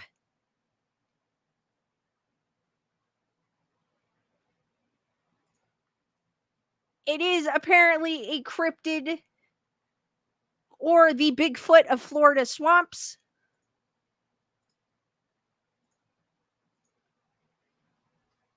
Untangling the truth about the skunk ape, the Bigfoot of Florida swamps. Florida skunk ape is a Bigfoot-like mythical creature said to inhabit the state's swamp and allegedly stands 7 feet tall and weighs 500 pounds. Before I started Grayson Report, I'll get back into it. Before I started Grayson Report, I only knew of a few cryptids, which are the main ones like Bigfoot, Chupacabra, Loch Ness Monster. I'm finding there is a hell of a lot more. I've been on a cryptid lately, a cryptid kick lately, talking about cryptids.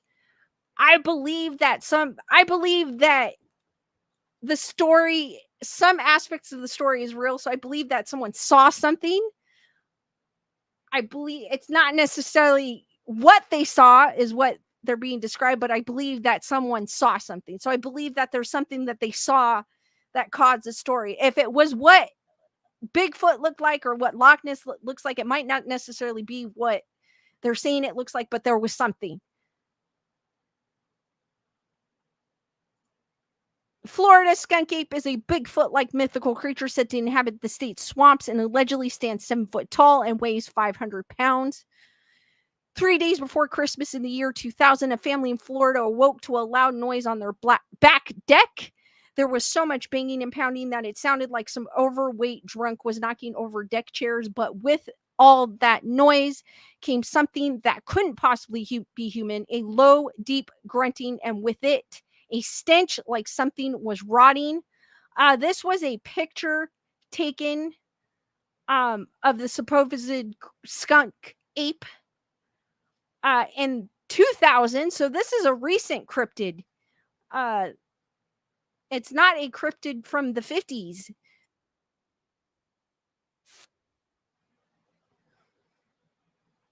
When they came out to the back window, they saw something they never expected to see. There on their deck was a great, huge, lumbering beast covered in hair. The family figured it was an escaped orangutan on the lam from the local zoo, but when the photo they took started making its rounds online, a handful of true believers in the paranormal had a different explanation altogether.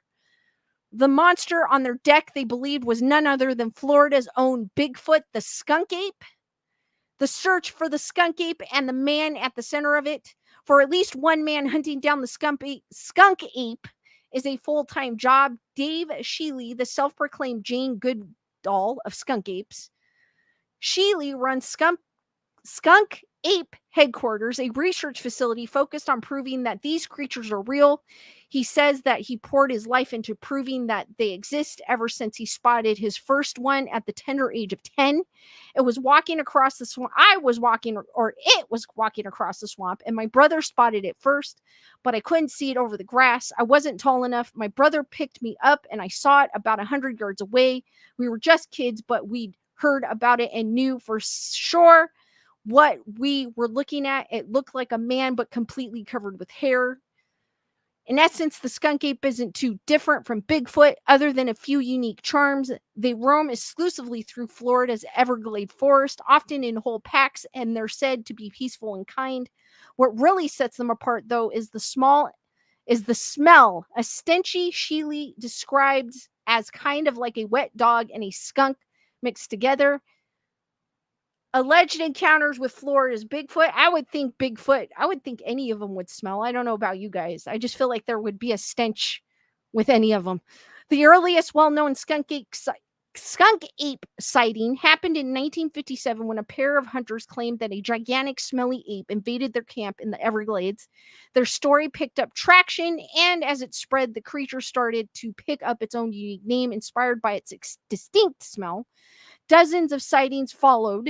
In 1973, a family claimed they saw a skunk ape chase their child off a tricycle. The next year, another family claimed that they hit one with their car and they had hairs in the fender to prove it. A whole tour bus full of people claimed they saw a swamp Sasquatch in 1997. They described it as a 7-foot red hair ape running through the Everglades. There were 30 or 40 people in all, every one of them telling the same story. And that same year, a woman saw a skunk ape jump in front of their car. It was shaggy looking and very tall, maybe 6.5 or 7 feet tall, she says. The thing just jumped in front of my car. However, stories of the skunk ape go back much further than the 20th century. The Muskogee and Seminole tribes that lived in the Everglade forest before European settlers arrived claimed they've been seeking skunk apes in the woods for hundreds of years. They call it Esti Kapkaki. I apologize if I'm pronouncing this and butchering this in advance. Or the tall man. He's the protector of the woods, they say, and he keeps away those who would damage the forest.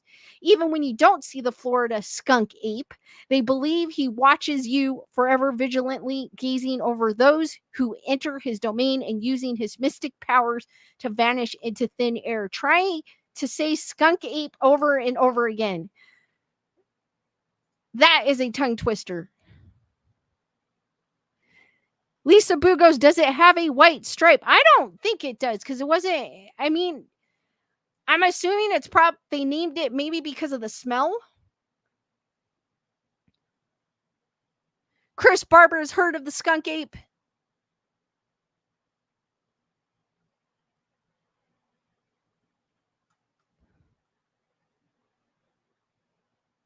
Bernadette goes, why does this remind me of Harry and the Hendersons? It's because he kind of looks like. He does.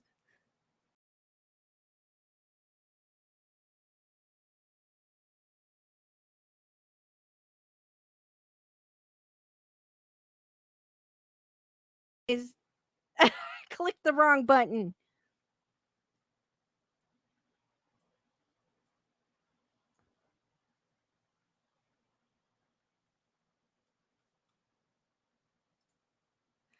Sorry, guys, I don't know what happened. It just clicked me out of the screen. So I apologize for that little black screen there. Caught on camera footage of purported skunk ape incidents. The photograph taken by that family that supposedly saw a swamp Sasquatch on their back deck in 2000 is by far the best known image of the creature, but it's far from the only one. There are countless photos and videos allegedly depicting skunk apes I can't read. Skunk apes on the internet, including one taken by Dave Shealy himself. Shealy, in fact, has a whole facility full of evidence, including a cast of a four-toe footprint from the creature, which he claims was left right next to his hunting camp. His video, though, is his ultimate proof. He filmed it in the year 2000 and claims that it shows the skunk ape wandering through the swamp, moving at speeds that would be impossible for any human being to achieve. A practical explanation for Florida skunk ape sightings. So, here's a picture of a footprint that they say is allegedly left by the Florida skunk ape.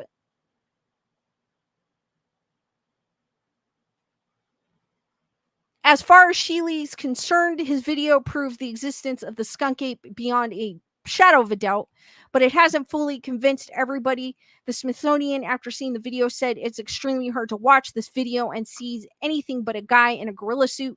Still, for Shealy and the faithful, there's no question that the skunk ape is real.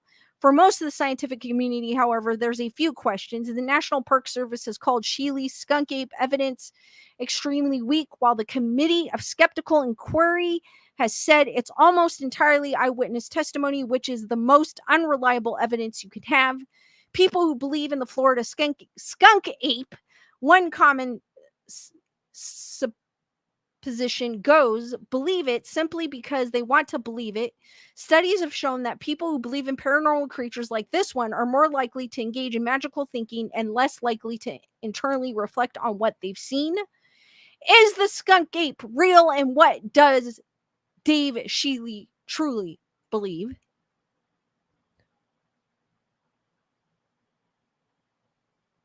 Kyle goes, Lisa almost got booted off. I did not click and it took me out of the screen. I was clicking on the scroll to scroll down on the chat and it kicked me out. It's the ghost, I tell you. It's my studio ghost.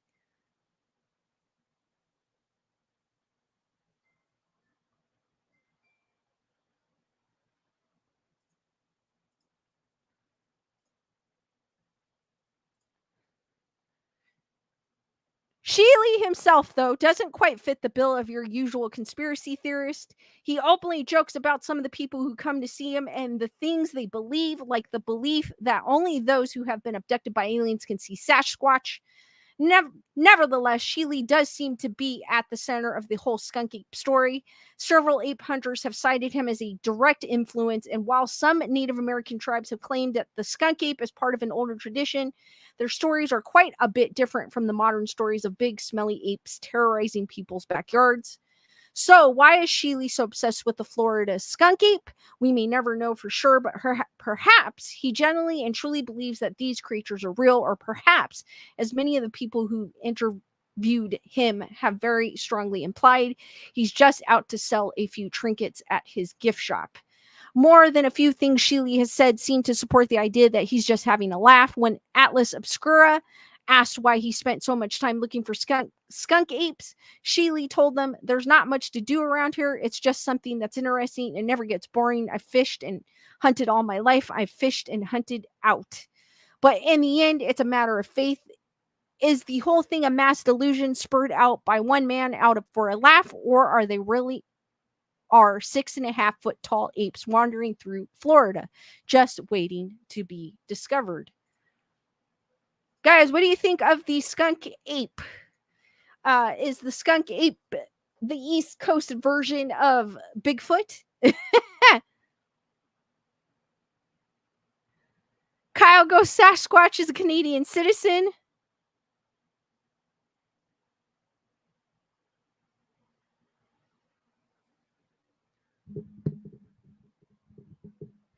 Lisa Bugo Skelly is ghosting me.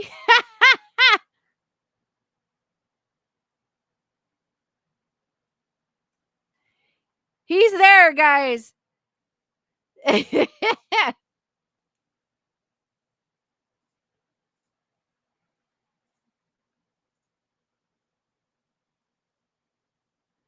Daniel goes, I had a full gorilla suit I dressed up a mannequin with that held an open sign for my thrift store outside the front of the store. That's cool. That's super cool. They're thinking that that guy has nothing better to do and he's trying to promote his business, but I think that, like I said earlier, I think that there's some truth when it comes to these stories. It just might not be what people are saying it is. Delia Lux, what is up? Kyle goes, skunk ape is a Bigfoot from the bayou. Well, from the Everglades.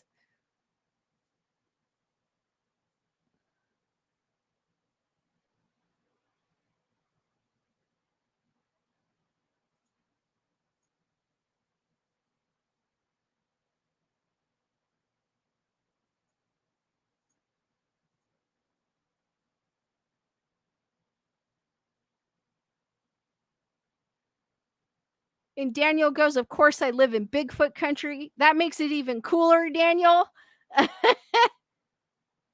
It does.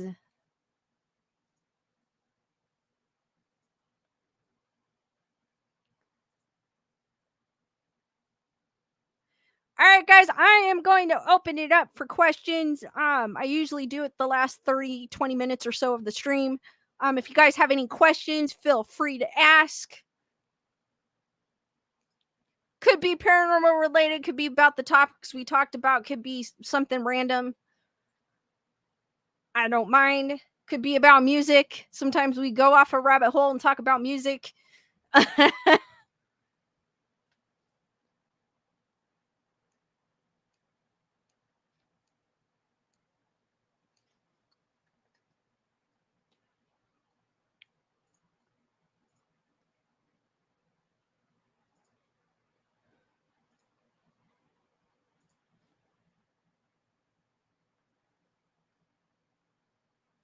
Bernadette goes, I always say my cat is Sascoon, half squirrel, half raccoon. She looks like both.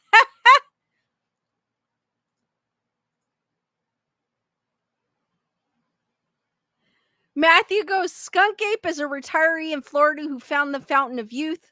Water turns him into early man from the TV series Freaky Links.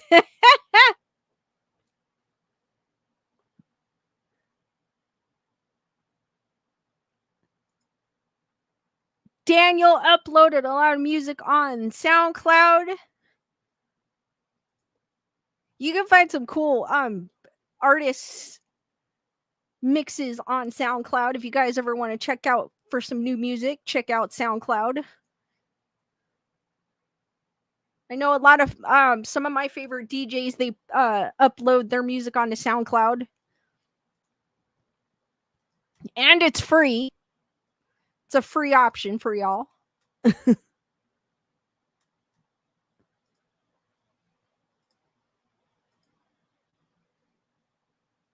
Thank you, Wendy.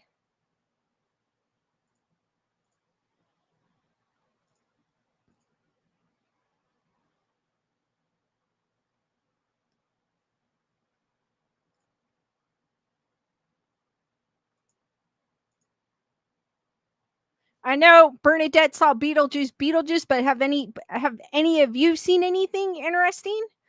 I finally got a chance to see the Deliverance. I don't want to say Deliverance because I guess there's another movie called Deliverance. I finally got a chance to see the Deliverance. It's on Netflix. It's loosely based on the Amon's case. If you guys aren't familiar with the Amon's case, it was a house in Gary, Indiana that supposedly or allegedly had 200 ghosts in it. Latoya Amon and her mom and her kids lived in that house. They experienced flies, possession, weird noises, stuff like that. The house was destroyed in 2016. It was bought by the all hated or the ever hated Zach Bagans. And he destroyed it. The stairs to the house is in the museum in Las Vegas. So if you guys have ever been to the Haunted Museum in Vegas, you could see the stairs. Deliverance, what I felt about, I'm not going to give away anything for anybody that hasn't seen it, but it was loosely based. Let me tell you, the director really had free will, I'm going to say, because I felt like, why would she want herself painted like that? And when you see it, you're going to realize what I'm talking about. It swayed completely away from the what really happened. I mean, there was some elements in it, but of course, you when you do make a movie, you're going to want to add things to make it interesting, right? Or what the director thinks is interesting. So I don't blame him. They did change some of the characters. Uh, it was cool. Like the beginning up to the possession was amazing. Glenn Close did an amazing job. I felt like she was out of place though in that movie, but she did an amazing job. Um, but I felt like toward the possession part, that's where I knew none of that was the real stuff. I mean, some of it probably was, but not all of it. And that kind of, it just, I felt like during that part, like at some point it should have just ended, but it kept going. Like, I'm like, I get the point. You know what I mean? And it kept going. But if you guys want to check it out, I didn't feel like I wasted my time watching it. I mean, I felt kind of entertained. So if you guys want to check it out, it's The Deliverance on Netflix. It's on there now for those of you that have um uh Netflix. And I agree with you, Carol. The Deliverance is a totally different movie. It's completely different than um than the actual true story. I think it swayed like far 180.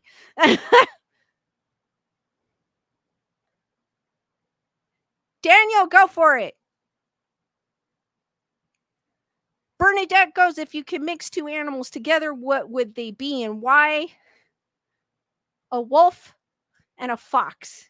Because I like wolves and I like the I like how foxes are playful. I mean, wolves can be playful too, but I think it would be a cool mix.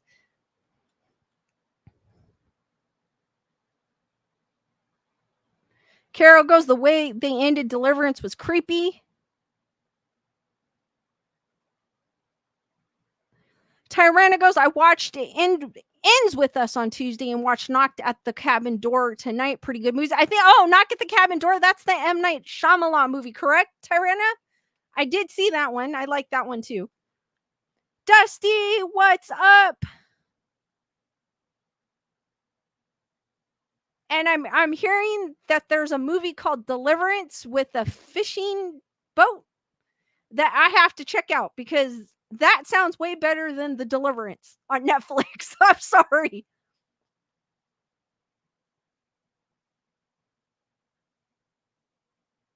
Bernadette goes, I heard that Monique, she is in The Deliverance, said in an interview she gave props to her hairstylist, seeing that her wig's curls did not come out when she was on the ground.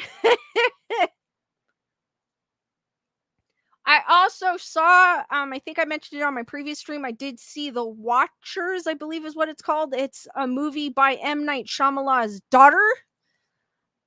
It's more sci-fi-ish than horror. I feel like it's more of a sci-fi film, but it could be horrific because it's a tiny bit interesting. But I didn't feel like I wasted my time watching it, but it wasn't the best. So if you guys want to check that out, I believe that one's on Max. It's got Dakota Fanning in it, if I'm not mistaken. That's one if you want to check it out. I mean, if you already have the streaming service, it's not like you're. Yeah, it has Dakota Fanning in it. And it's written by Ishana Night Shyamalan, which is her directorial debut. She's way different than her dad.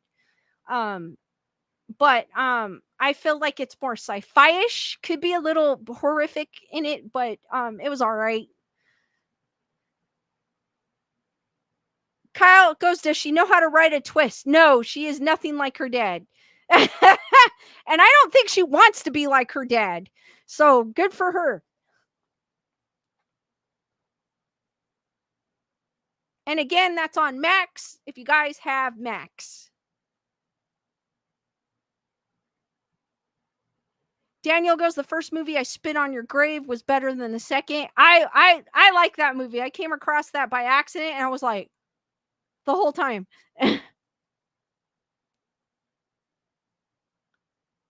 Carol goes, it's the fact that what happens can actually happen in real life. True.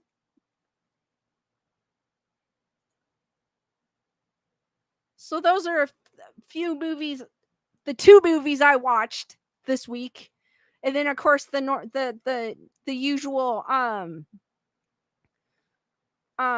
true crime stuff that's on Max. I think I'm watching a new one that just came up on Max. I forgot the name of it. Because I like my true crime docs.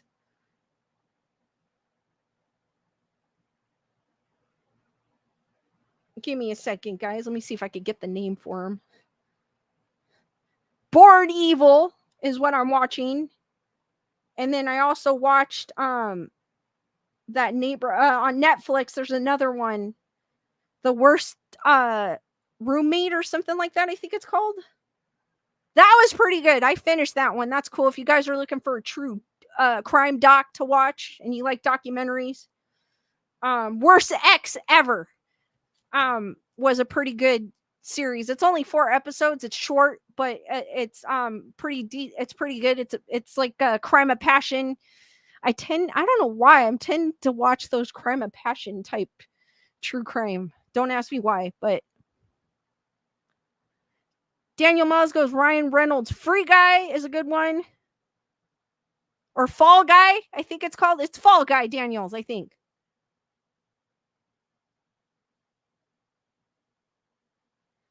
I saw a trailer for a movie with Halle Berry goes, Don't Let Go.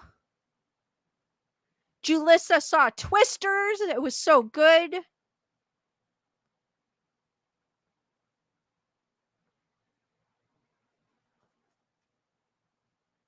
Bernadette goes, do you watch Hulu? And if so, do you watch or like Only Murders in the Building season 4 started? I'll have to. I do have Hulu and I keep forgetting to check Hulu to see what's on there. I tend to just, my go-tos are Max and Hulu. Or not Hulu, Netflix.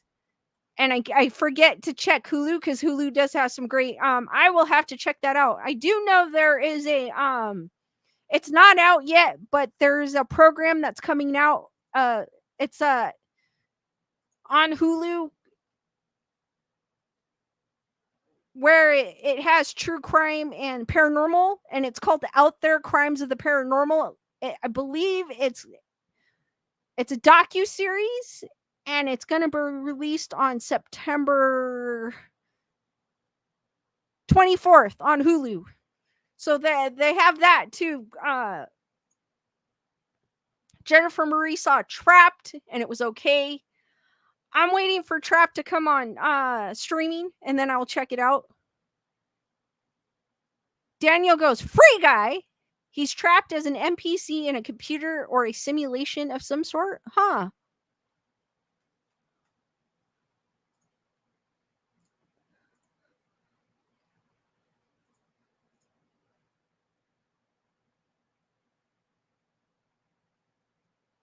But I'll check that out. I keep forgetting to check Hulu out.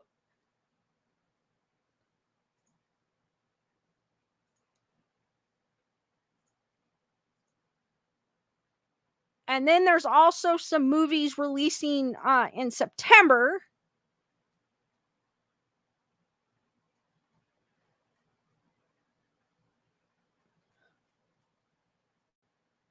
Speak No Evil. I don't know if you guys have saw that comes out next week on September 13th. It has James McAvoy. It's a crazy trailer. I've seen it. It looks like they're re-releasing the Babadook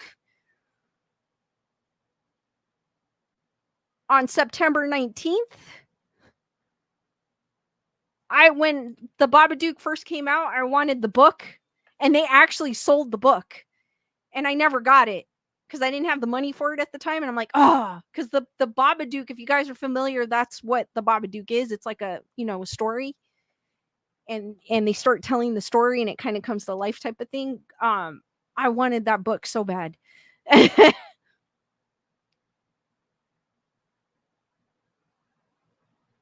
Daniel saw Deadpool and Wolverine recently. Dusty finally caught the Hunger Games.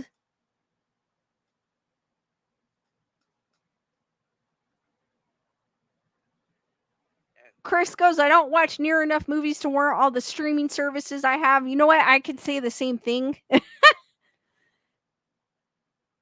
I feel like I could watch more with the amount of streaming services I have, but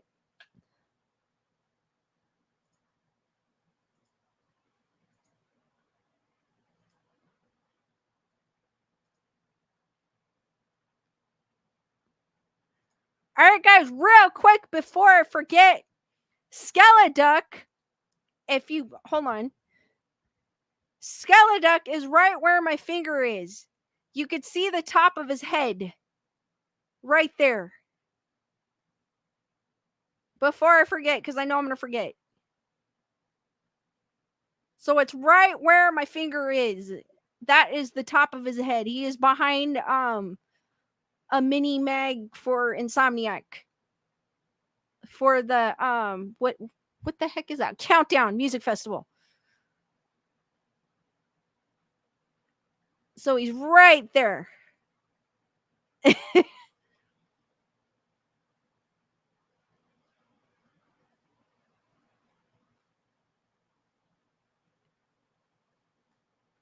Bernadette goes, I love watching my food channels on Hulu, Gordon Ramsay's Hell's Kitchen.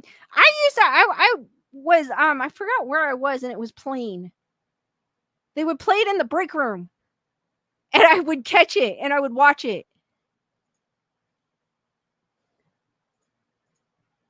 But technically he's not underneath something. He's still showing this time around.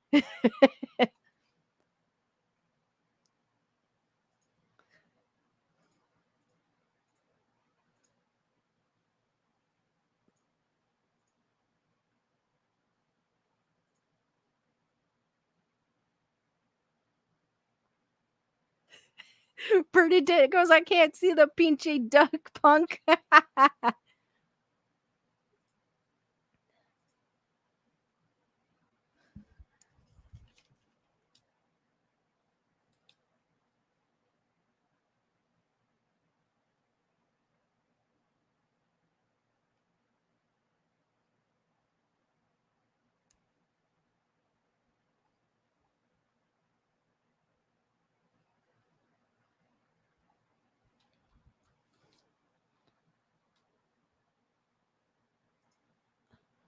All right, guys, any last minute questions before I end this stream?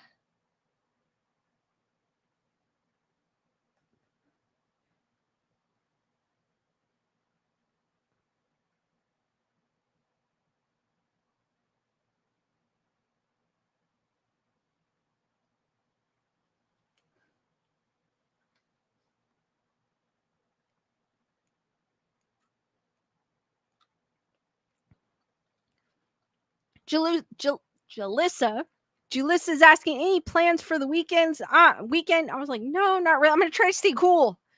It's supposed to be hot, like in over 100 until about I think Monday. Like super hot. Thank you, Bernadette. Bernadette goes hearts for Lisa. Thank you, Bernadette. I appreciate that. Thank you, Daniel. Love being here. It's always fun. Thank you, Lisa Boo. Thank you, Lisa. Great show.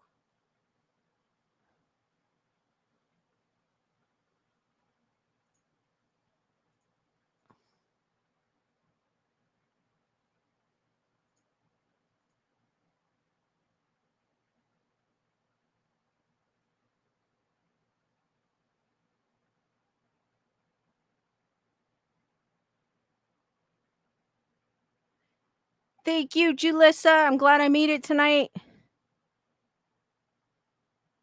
Chris goes, fun show, Lisa. Just wish I could stop taking these damn muscle relaxers. Thank you, Chris. Thank you, Tyrana. All right, guys, I'm going to end this edition of Grayson Report. Thank you for joining me. I will see you on the next one, which will be Saturday at 7 p.m. Pacific Standard Time. Be there, be squared. Stay spooky, guys, and sweet nightmares. Thank you, guys, and good night, and have a great rest of your week. Good night, guys. And stay cool if you're in the SoCal area. Good night, guys.